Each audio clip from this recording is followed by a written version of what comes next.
All right, so is it too late to invest in property in San Diego? Have prices gone way too high for you to actually make money with an investment property? That's exactly what we're talking about today. And it's going to be, we're going to kind of break it down into three different ways as far as investing in a rental property, investing in a short-term rental property, and investing in your primary residence, because we get that a lot as well.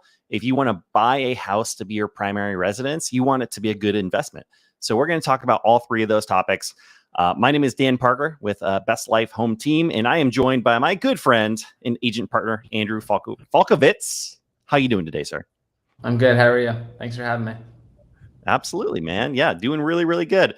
So this was a topic I wanted to talk about because I know that you very recently were going through purchasing some investment properties for a client, very specific investment properties, very strategic investment properties.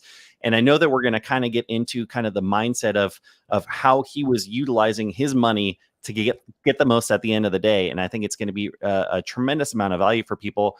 I'm also in the process of, I actually just closed on my first investment property. And it's actually not in San Diego, but we can go over all of that here today. So if anyone is tuning in live, or if you're watching the recording later, submit your questions. Let us know what questions you have. Let us know if you have investment properties or if you would consider San Diego.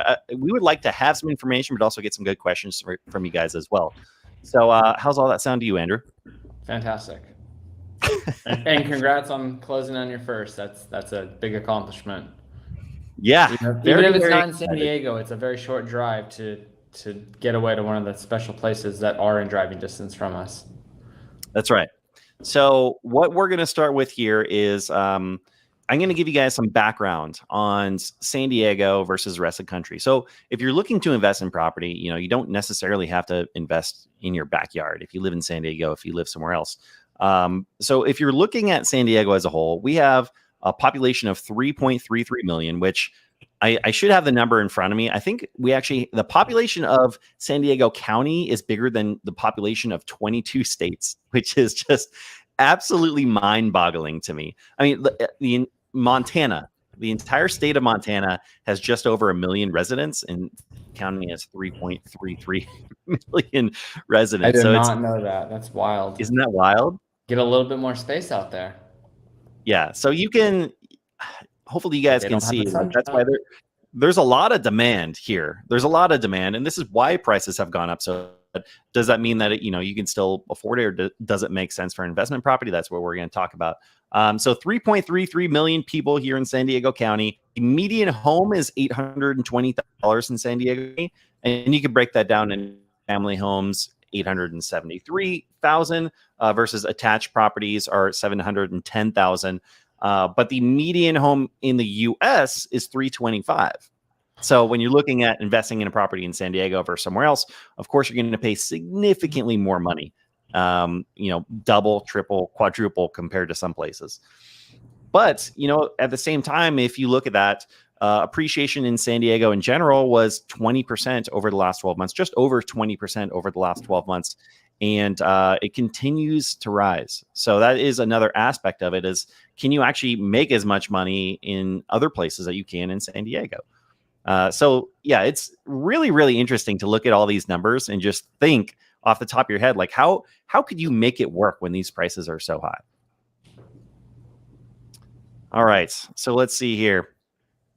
The late train left the station 50 years ago for affordability in California. I do not disagree with you. If we're looking at affordability in San Diego is not the place for affordability. But because people are willing to pay so much money, you might actually have some opportunities with some investment properties. Bomber, hello. Thanks for tuning in, Bomber. And my buddy Misha Thompson, the SD Goat right here. Appreciate you, my man. And just, yeah, hey, thanks for tuning in, you guys. I really appreciate that a lot. Love seeing you here. All right, so let's talk. We're going to talk specifics here, Andrew. You and I both have some listings right now. They have some different ranges. I mean, I think it's a really good range to kind of go through both of these and show people at home, this is how much money approximately you would pay for one of these properties. Here's how much money you would rent for. Here's how much you can get on Airbnb, if it even allows Airbnb. So you can start to see, can you actually invest property in San Diego and get some cash flow going? All right, so I'm going to share my screen here. So are we both here? All right, Both here. Cool. All right. Oh, we got too many banners going on right now. There we go. All right. So we have two different listings right now. I have one right on the boardwalk in Pacific Beach, listed for $749,000, and we have another one over here in National City, which is about as affordable. If you're looking for affordability, this is as affordable as it gets. And if you look at this for San Diego, you're thinking, all right, that might be a good investment number right there. So that's why I like the fact that we have two very different properties that we can really, truly analyze. One thing I did want to point out is if you like Redfin and Zillow, a lot of agents say, hey, avoid these sites. I never say that, because to each their own. They have some different things on there that can be really helpful. So for example, on Zillow, if you come on here, they actually have a rent zestimate. So they have a zestimate for the property, and then they also give you an idea of what it would rent for. Now, is this accurate? No. I mean, they were buying homes based on their zestimates, and that system that they had going, yeah, it fell through the cracks. And because they were doing these algorithm-based estimates. So can you just base everything off this? No. But this is a good starting point. If you're just starting to analyze numbers, and if you're going through 20, 30 properties a day to find what is going to work for you, this might be a good place to start. So basically, if you're taking these properties, I just pulled the numbers from Zillow to see what they rent for. I pulled up some mortgage calculators to see how much your down payment would be and what your monthly mortgage would look like. And then this is another really good site right here as well that I just wanted to show. It's called AirDNA. So if you are looking for an investment property for short-term rental, this is a site that you can go to. You can pay a lot of money to have a membership here as well, but they actually have a free part of it that's called the rentalizer. You can put in a specific property, and it will give you an idea of what it's going to rent for as a short-term rental. So just like Zillow, just like everything else, take this with a little bit of a grain of salt, but this is a good starting point. And in fact, a lot of people I know that utilize this site say that it tends to understate what the occupancy and what the daily rate is. So I think that this is actually a pretty accurate site that you can go to for some information. All right, so Andrew, I haven't shown you this. So what do you think? Is National City your property? If you were to rent it out, could you cash flow that property?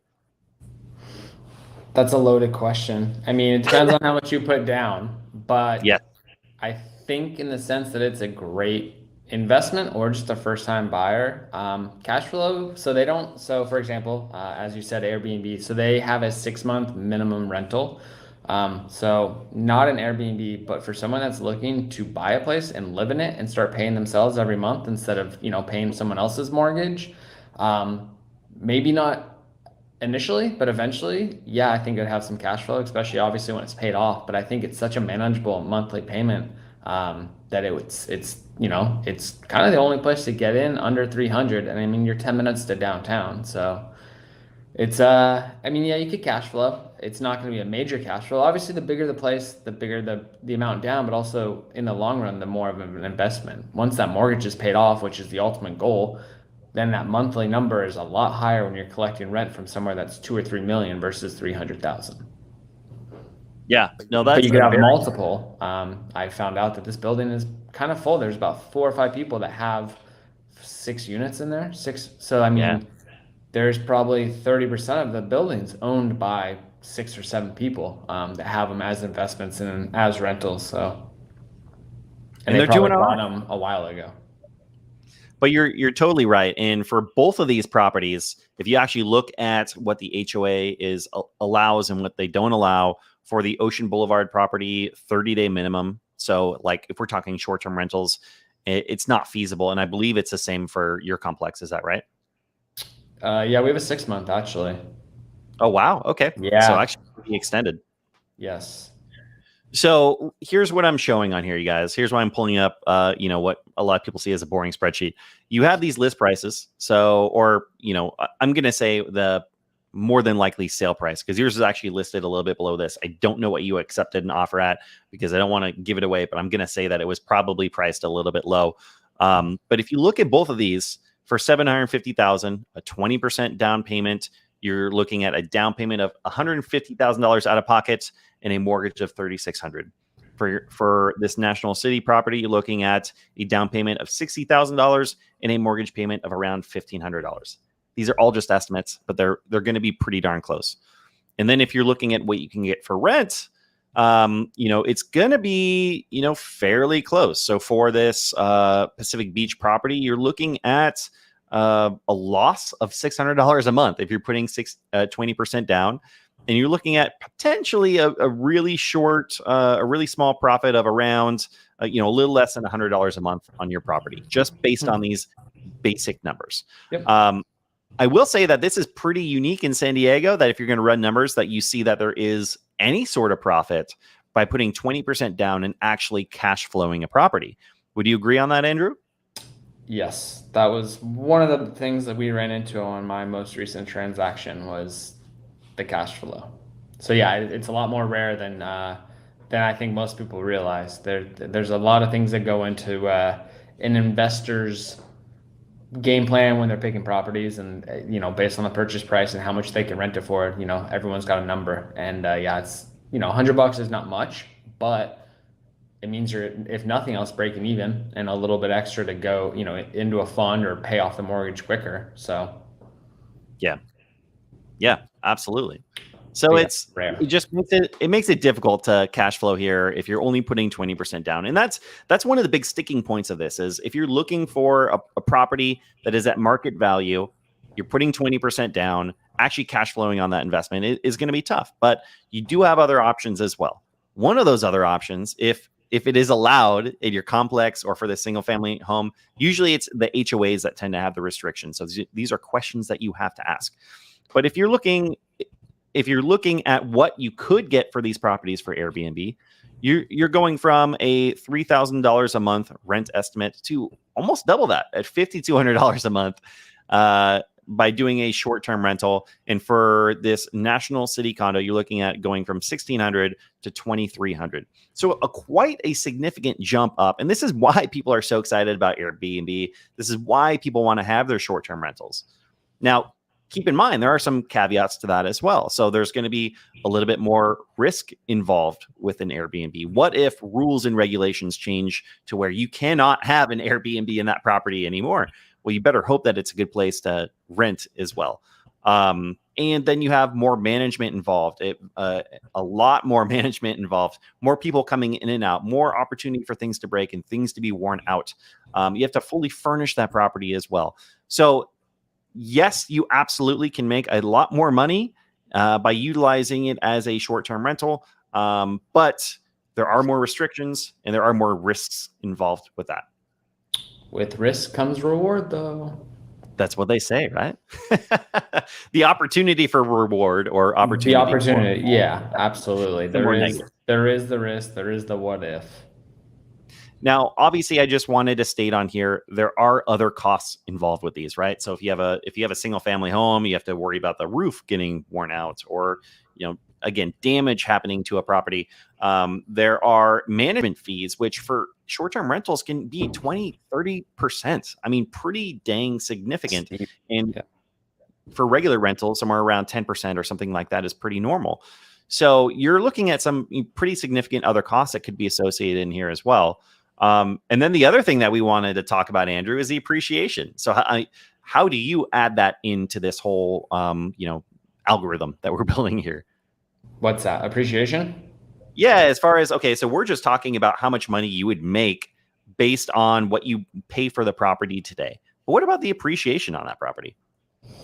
Well, the last couple of years, I mean, do I believe we're going to keep going at that? No, but everything is going to keep going up ultimately. So, I mean, not only, let's say you find somebody you can cash flow, but over the next 10 years, the appreciation alone, or even let's downsize it to 5 years, is significant. Even if it's 5-6% a year, that adds up. And you're just building equity while, if it is an investment, someone else is paying it off. If you're doing Airbnb and making, in my place, what was it, $700-800 extra, even with fees, call it $500 or $600, that's what, $6,000 a year. I mean, when your mortgage payment is roughly 1,500-1,600 bucks, it adds up, whether that's your 13th payment or you just start paying, a payment yourself. The faster it's paid off, the more cash flow. Yeah. Right? I mean, ultimately, but either way, properties are going to gain value and the appreciation in it is there automatically, whether it's you living in there or you're, Airbnb in it. Like that just goes without saying that it's still going to gain value year after year. At least we hope so. Yeah. So the appreciation can be really significant. And if a property appreciates at, like you were saying, or let's just say it goes up 10%. Well, if you only put 10% down payment in that property, well, you just gained 100% profit in that first year if you were to sell that property. Again, there are people start building their portfolios. Yes. So it can be pretty dang significant.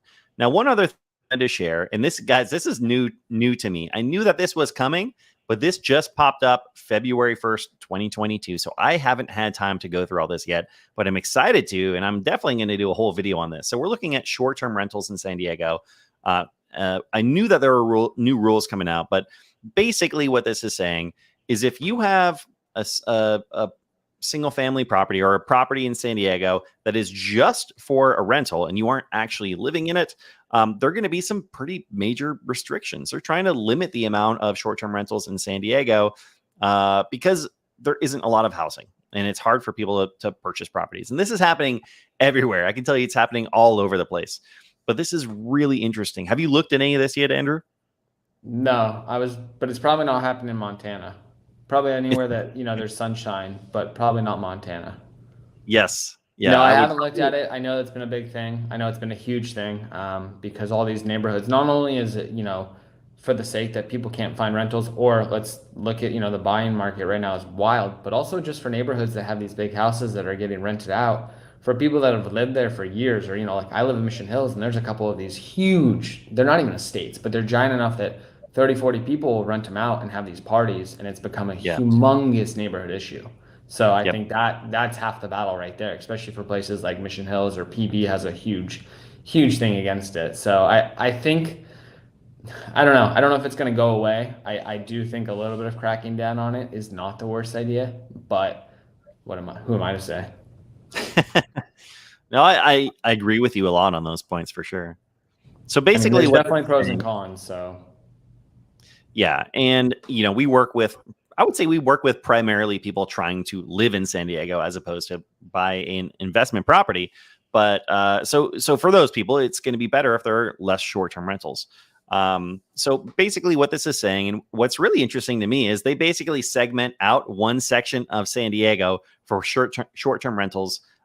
Versus everything else. Do you want to guess what area that is, Andrew? Pacific Beach. Mission Beach. Mission Beach. Yeah. As soon as I said that, I was like, no. Interesting.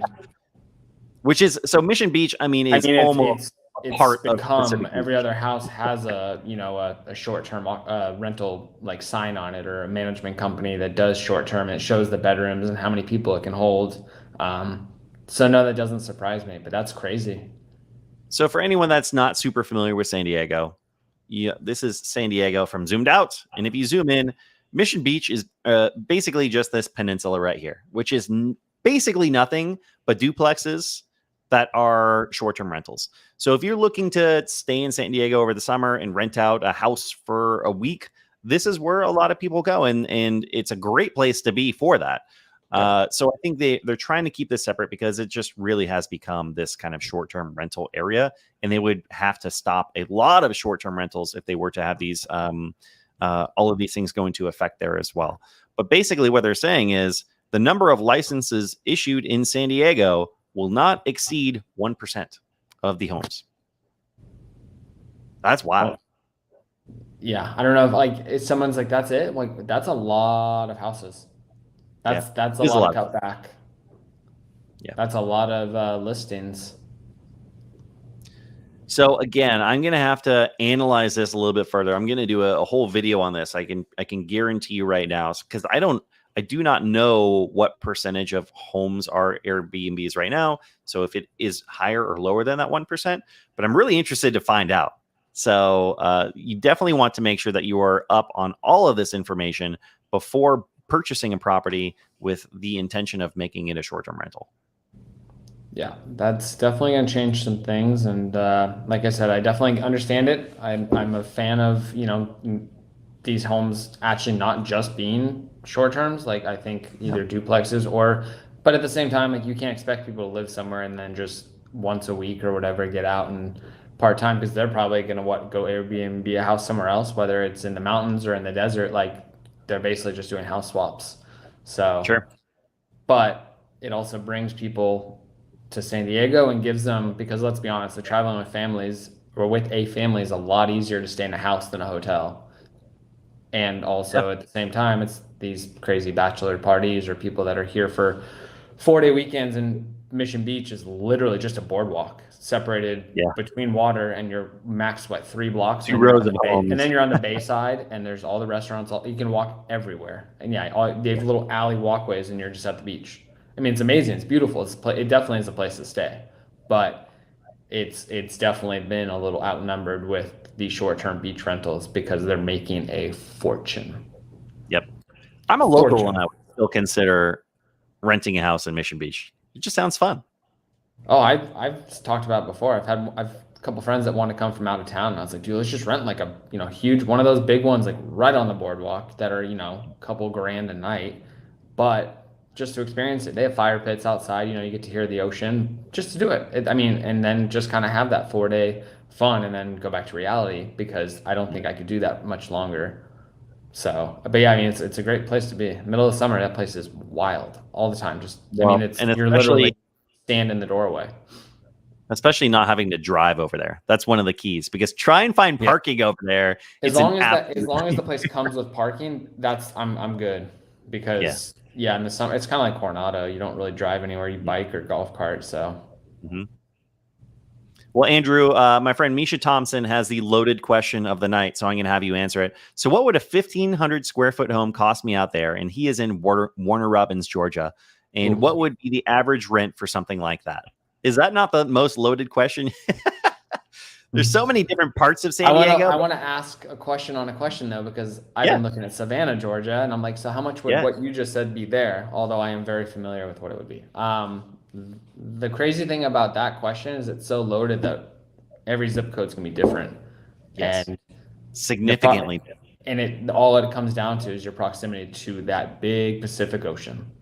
Yep. I mean, look at our 2 listings right now, for example. I mean, they're about the same square footage, and you're talking almost a 3x difference from one to the next. I could be at the beach in 12 minutes, but I'm not on the beach. I'm not walking distance. I don't have that just right out the front door lifestyle. Yeah. Misha, I'll tell you this. Here's how I'm going to interpret your question. A 1,500 square foot, let's say a 3-bedroom, 2-bath house in a decent neighborhood, kind of more on the starting range, is probably going to be around $800,000 to $900,000. I'm going to say that's probably like the lower end range. Sure, you can find some for a little bit less than that, but probably around that range. And that type of home is probably going to rent for around $3,500 a month, maybe up to $4,000. Yep. So that's what do you think? Is that pretty fair? Me? Yeah, I was going to say literally probably. No, the other guy on the live stream. Yeah, I was going to guess about 800. I mean, obviously you could take it from the beach to La Mesa to Alpine, and you're going to be different. But yeah, I would say somewhere that you'd want to live and just a basic starter home. It's probably not going to be some HD TV, but yeah, I would say 800 to 900. But again, you're going to be in a neighborhood that is great, and you're going to be 10 minutes to the water and get everything that San Diego has to offer. Because honestly, I don't think I'd really want to live on the beach full time. I know that's your dream, but I couldn't deal with that commotion all the time. So yeah, I like being a 7-8 minute drive away. But I would say probably 800 or 900. Up to 13. I don't know. So one other thing I did want to just mention as far as rentals is there are also some tax incentives as well. So there's plenty of directions we can go with this, right? It really kind of depends on specifically what you're looking for. But for the average person investing in property is you have that sweet 1031 exchange. So if you ever want to sell that property, invest that money into another property, you can basically sell it tax-free, which is a really, really strong incentive for people as investors. Well, yeah, I mean, right now, if someone bought a property a couple, 3 years ago and they want to sell it, it's nice that they don't have to pay the capital gains on what Yep. could be $500,000. And that's not Yes. even sarcastic. Like, and you get to just roll that into another one, and whether it's bigger or, the same, but somewhere that you're going to make more money. I mean, obviously, I'm a prime example. I just closed, a big 1031. But to give you an example, he liquidated 28 units somewhere and got 6. So a little different. Let's call it. Yeah. He got a couple more, but yeah, it's definitely, but the numbers made sense and it was a great, great purchase. But yeah, I think 1031 it's a great thing to have, especially moving forward and then forward and forward, because that's what happens. You start just flipping and you get a little bit bigger each time until you find the one that's, you keep, and then you get to stay in it, or however you're going to do it. So we're going to get into the actual benefits of being a homeowner, because the tax benefits for being a homeowner are way bigger than what we're talking about right now. Potentially way more powerful than what we're talking about right now. But while you're talking about this property or properties that you just purchased, let's talk about some of our suggestions if you are looking for investment property in San Diego. And I'll start us off by saying, I think one of the biggest things that you need if you're looking to invest in a property in San Diego is you need to have the opportunity for some forced appreciation. And by forced appreciation, I'm saying, putting some sweat equity in, doing some type of renovations, but also being really strategic about it. If there's a pretty dang easy opportunity to add an extra bedroom or an extra bathroom, or convert a garage into a granny flat, or build a granny flat, all of those things, those are the types of things that can really, at the end of the day, make it or break it for you when you're putting 20% down, or maybe even less than 20% down, and wanting the cash flow. So Andrew, what are the types of things that you look for in investment properties to ensure that you can cash flow and make some money at the end of the day? I mean, obviously the neighborhood, and this is it's a fine line. There's a balance of, again, purchase price versus what they're going to get for rent. But I mean, the places we found, needed a little bit of work, but yeah, it wasn't much more than sweat equity. It's nothing like taking a fresh coat of paint inside and outside, maybe even moving a wall, which, it sounds extreme, but if you open a place up, it has a whole different feel. Plus, if it's a 600 square foot little ADU, you open it up, it might feel bigger, in which case you can rent it. And just sprucing a place up, obviously, I mean, places have washer and dryers, things like that, or a garage. Big thing is off-street parking, whether it's in Mission Beach or North Park, everywhere here is short on parking. So having access, like if your rental comes with parking, you might not think of it anything special, but if you don't have parking, you're searching on these streets, which just become more and more populated. But yeah, at the end of the day, it was the rental neighborhoods, and it worked perfectly. And he's actually adding a 6th unit onto the house, so he's turning a house with an ADU into a house with 2 ADUs, to probably rent that one for $1,800, and it comes with a parking spot. And just knowing what the rules are in California and in San Diego. So the opportunity to have zoning to build a granny flat, or with the release of SB 9 that just passed recently, which basically allows any property to build up to 4 units on their property. Obviously, there's some exceptions if there's a HOA, if there's not enough space. There are some specific things that you have to get into. Space, square footage stuff. Another thing to keep in mind is they've eliminated. So if a property was built 30 years ago in San Diego and they had to have a certain number of parking spaces, they've eliminated a lot of that because they're trying to make San Diego a more dense place, because we need more housing. However we can get it, we need more housing. So the more you're in tune with those specific types of things, and you can have that in mind when you're looking at properties and looking at opportunities, the better it's going to help, because it's not easy to find a good opportunity in San Diego, and the competition is fierce. Yes, correct on both of those. It was slim pickings. We found it was a needle in a haystack. And it was competitive, and at the end of the day, we made it work. But it's definitely, if you find one, we knew that long term, that whether, what you put in was definitely going to get out, but also just long term, this place, the neighborhood and just the rental market keeps going up. So it's absurd to think what maybe 5, 8 years it'll be renting for versus now. So like his cash flow right now was not as high, but thinking what it'll be eventually, as rent just keeps going up. So Yeah, one thing to keep in mind is and he rent. got what we discussed as rent. Multiple applications for it. Oh, great. That's Yeah. awesome. Side note. One thing to keep in mind is, rent tends to fall behind housing prices a little bit. So housing prices have gone up, 30% in the last year and a half, and the rent is going to follow. It's already starting to. It's not quite there yet, but it's going to continue to go up. So you have to kind of look into the future as well when you're making these types of investments. Andrew, how do you find deals in San Diego and in this market? You have any secrets?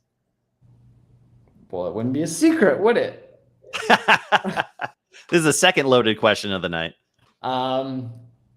This one was great because I stumbled upon it, which is always great when you find a client a property instead of them finding it and sending it to you, because it was definitely a needle in the haystack. It wasn't actually listed as one property. It was multiple houses on one lot, basically, and we ended up getting the whole thing.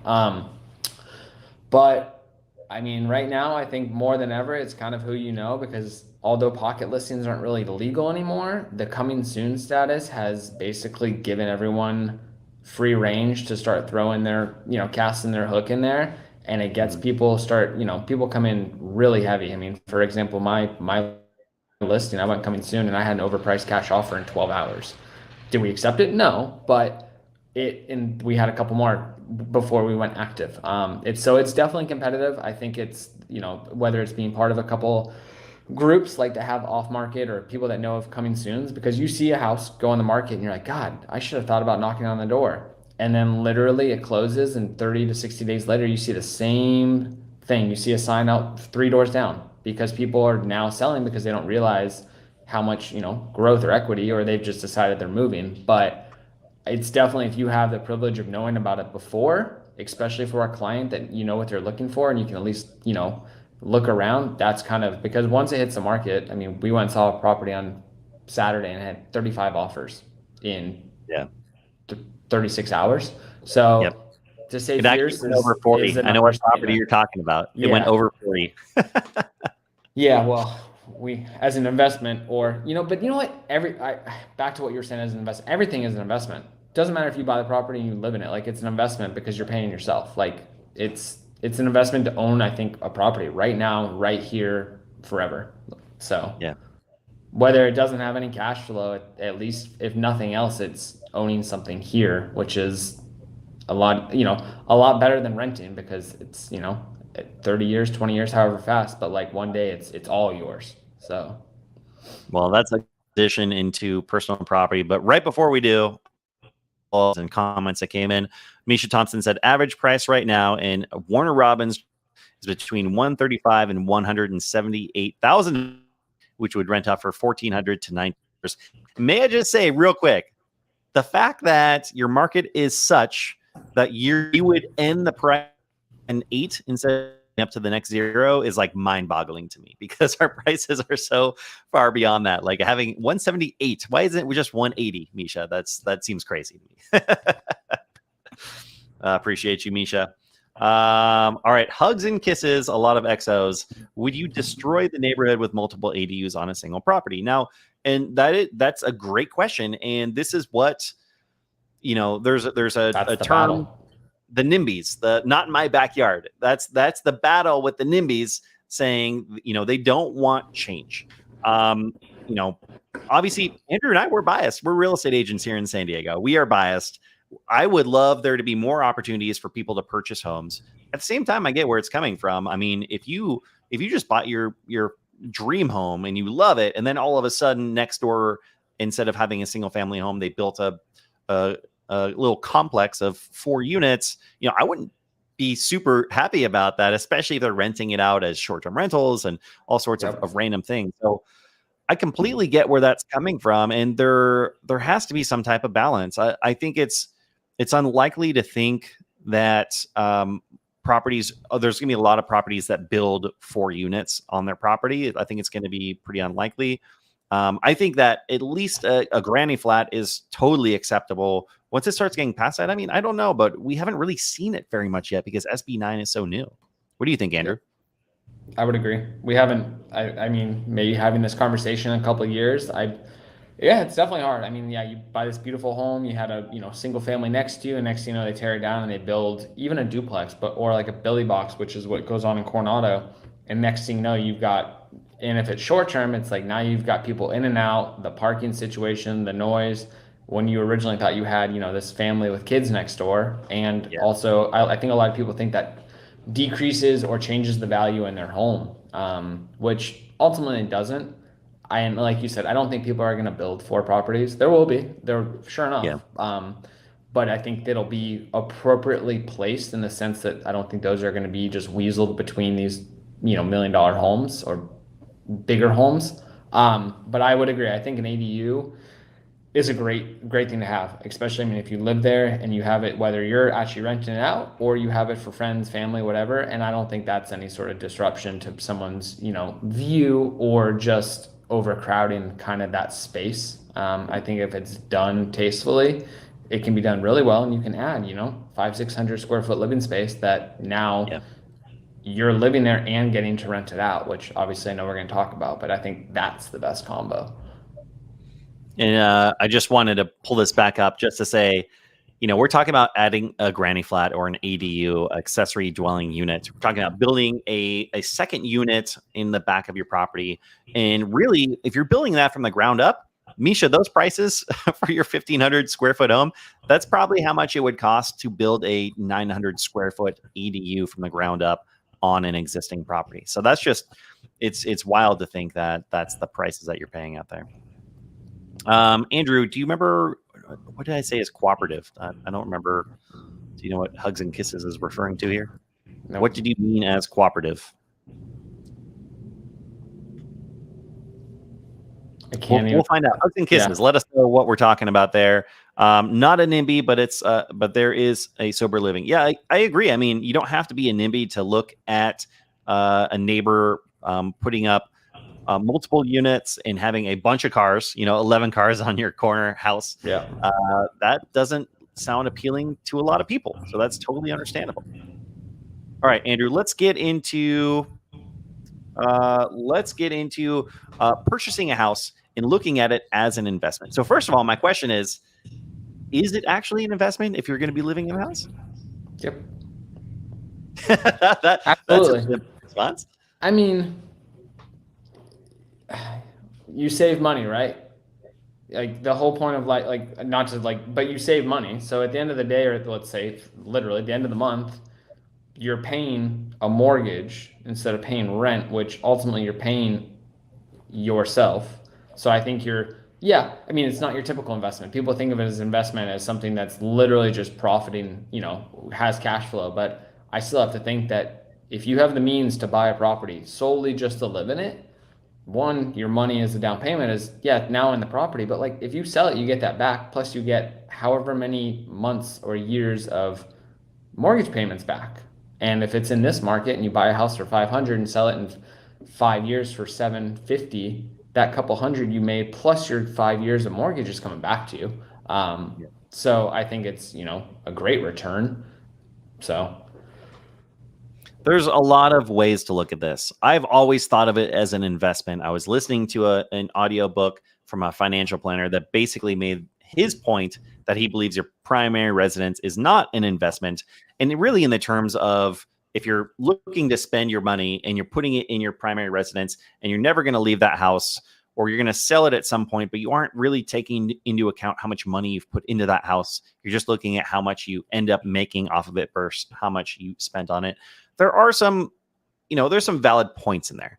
At the same time, I can tell you from personal experience. I was just going to say, you have personal experience, very recent personal experience. So if you're in a situation, especially in a market that we're in, and your house appreciates 40, 50, 60, 100%, and you have an opportunity to sell that property and buy something else, of course, you have to go right back into the market, which makes it really difficult because then you're also buying at that same level that you are selling your house. But if you have an opportunity to kind of build it up over time, put in some renovations, make it better than when it was when you first moved in, then there is definitely a real opportunity there, and it allows people to they say ratchet up, move from one level of property, maybe a condo or maybe a starter home, into kind of the next level for their family because they're building that equity that they can put into a larger down payment on the next home, or even have for renovations on the next home at the same time. I mean, it's basically a forced savings, and yeah, you've got the experience, and I think you get in what you put out, whether it's, there's expenses, but there's going to be expenses if you're renting too. And yeah, if you redo the kitchen or, add a room or add, a bathroom, which is simple, but you get that back when you go to resell it as a 3-2 instead of a 2-2. So, right. Yeah, absolutely. And, some of the old sayings hold really true. If you're looking, like, as far as tips for people when they're looking for a house and they're looking for it to be a good investment for their family, some of the old things hold true is like, make sure that you're not purchasing the absolute nicest house on the neighborhood. You kind of want it to be the other end, especially if you're willing to put in some sweat equity. Because if you buy the nicest house and then at some point you want to add on another garage, or you want to put $30,000 into landscaping, you're already at the high end. That extra money that you're putting in isn't going to give you as much out as it would if it was the opposite end of the spectrum. So that is a really solid thing to think about if you are specifically looking at a property for living in, but also turning into some type of investment for you as well. Obviously, like Andrew was saying, kind of typical regular realtor talk, you're putting money into the equity on your house and you're going to gain appreciation. Hopefully you're going to get appreciation on that property. For the long term, you're going to gain appreciation. Markets go up and down, but over the long term, you're going to gain appreciation. And for both of those reasons, it makes sense to own your home as opposed to rent a home. And then, like I was saying before, you have appreciation on the entire property amount, not just your investment amount. So if you invested 10% and your property appreciates 50%, you're making a pretty, it's going to be crazy how much money you can make off of that initial investment. So that's a very big difference from like stocks or something. And it gives you a roof over your head. Yeah. And then let's talk homeowners exemption. It's unbelievable how many people don't understand this. And this is one of the craziest things about owning a home. We just sold our house recently, and my father-in-law for weeks was telling us, you better save money because, Uncle Sam's going to come after that hefty profit that you made off of selling your house. But it's not true because there is a homeowner's exemption. And basically what that means is if you live in a house for 2 years, very specifically, if you live in a house for 2 of the last 5 years, then you can sell that house and not pay any taxes whatsoever on your profits, as long as for a single person, your profits amount to under $250,000, or for a couple that owns that property amounts to under $500,000. And you can take out, if you put $100,000 into renovations, you can cut that from your profits as well. So really, if it was $600,000 profit, you did $100,000 in renovations, you can take that remaining $500,000 cash free when you sell your house. There's nothing else like that I can think of off the top of my mind. It's just unbelievable.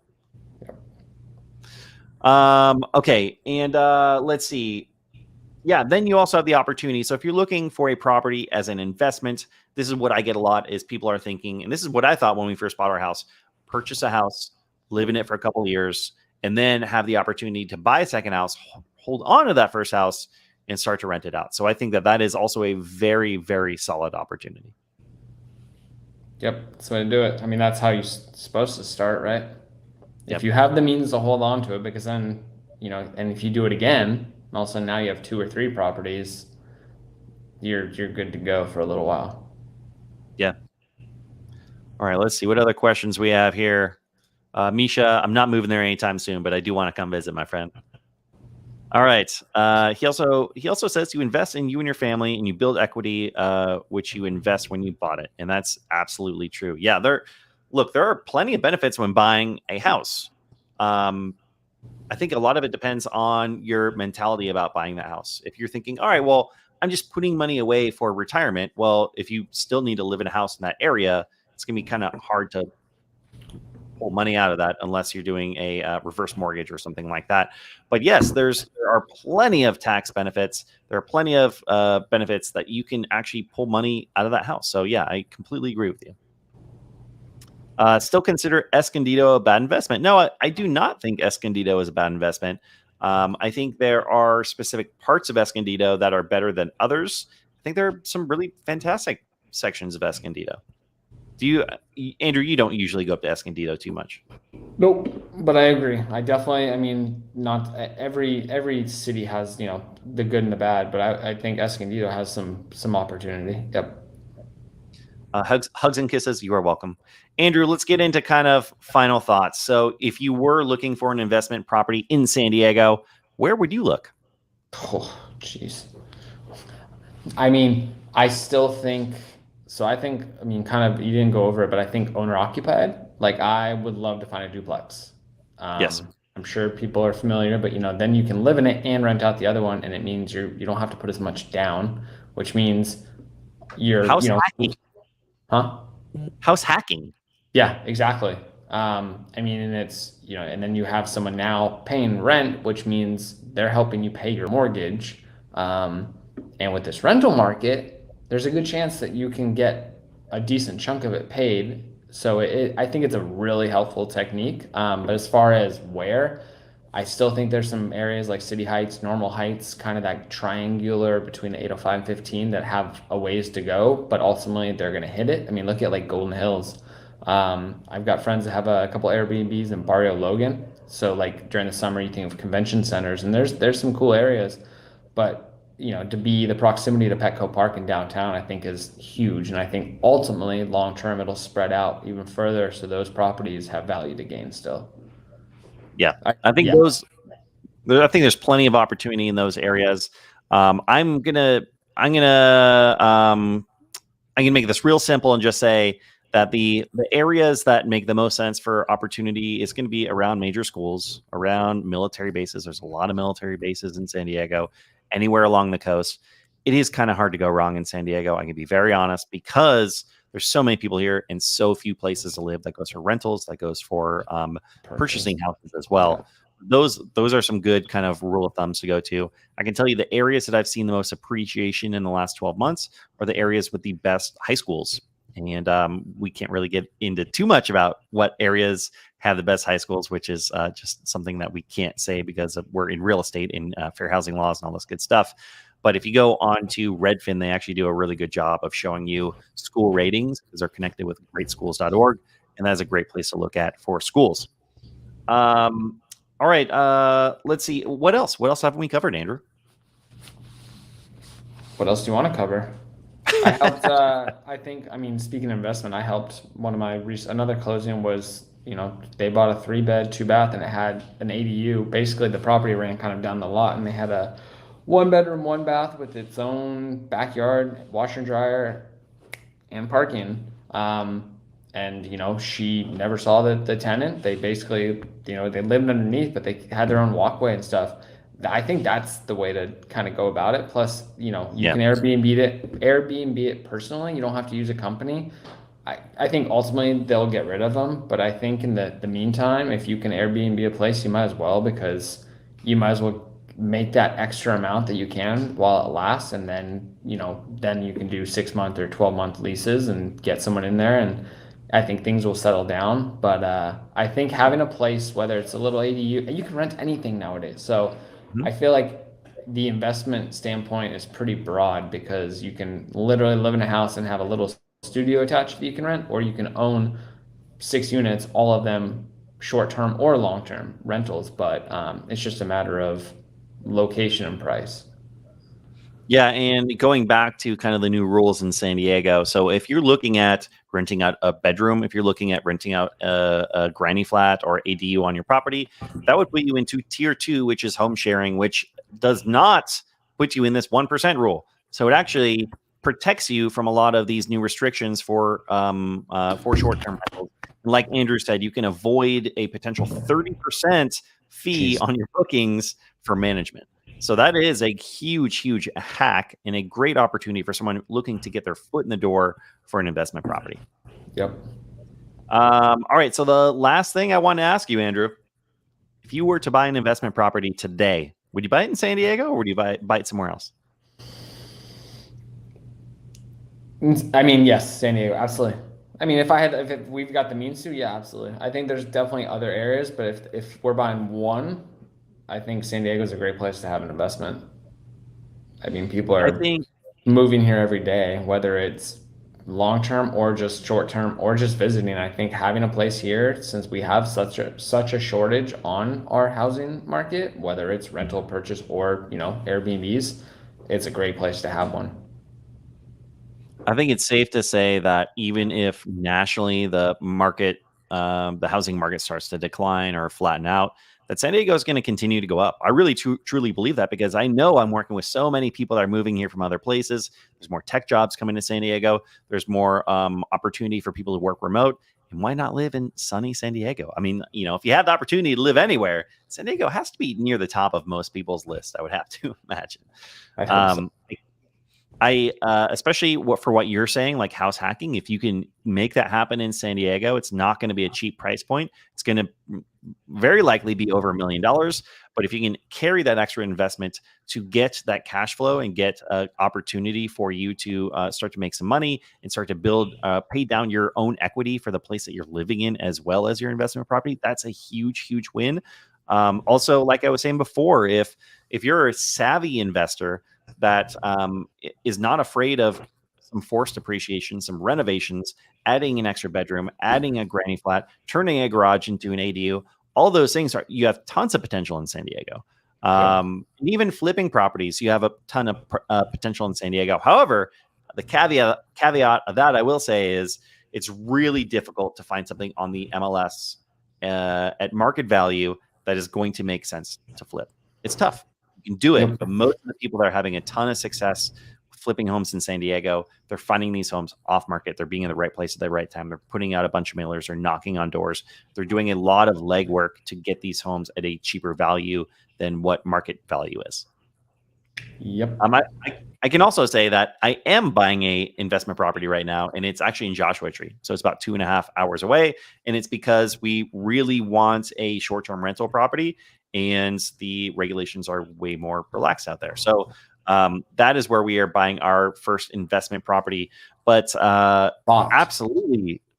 Oh, yeah, bought. You're right. Yes, we just closed on it. You're right. So we just bought it. But absolutely, San Diego is in the near future as well. So if you look at the people that are investing in properties, they are not slowing down right now. So there's absolutely opportunity here. Yeah, if you have the means, make it happen. If you have the means, make it happen and work with someone who knows what they're doing and can give you some good information on what to expect here in San Diego. Misha, thank you, my man. I really appreciate you. So that's it. Andrew, thank you so much for joining us, man. I know we're going to have some more videos coming up. I feel like we were talking for 10 minutes and it's been 52. So it's been a great conversation on my end. And that was great. Thanks for having me. Yep. So if anyone has any questions about San Diego, I have our Instagram handles right here. You can follow us there. You can message us there. I will also have our contact information in the description below. So if you have any want or desire or need to purchase or sell a home in San Diego, Andrew and myself, we are here to help you out. So thanks again for watching. And we will see you next time. Or know anyone. We'll take that too. All right. We'll see you next time.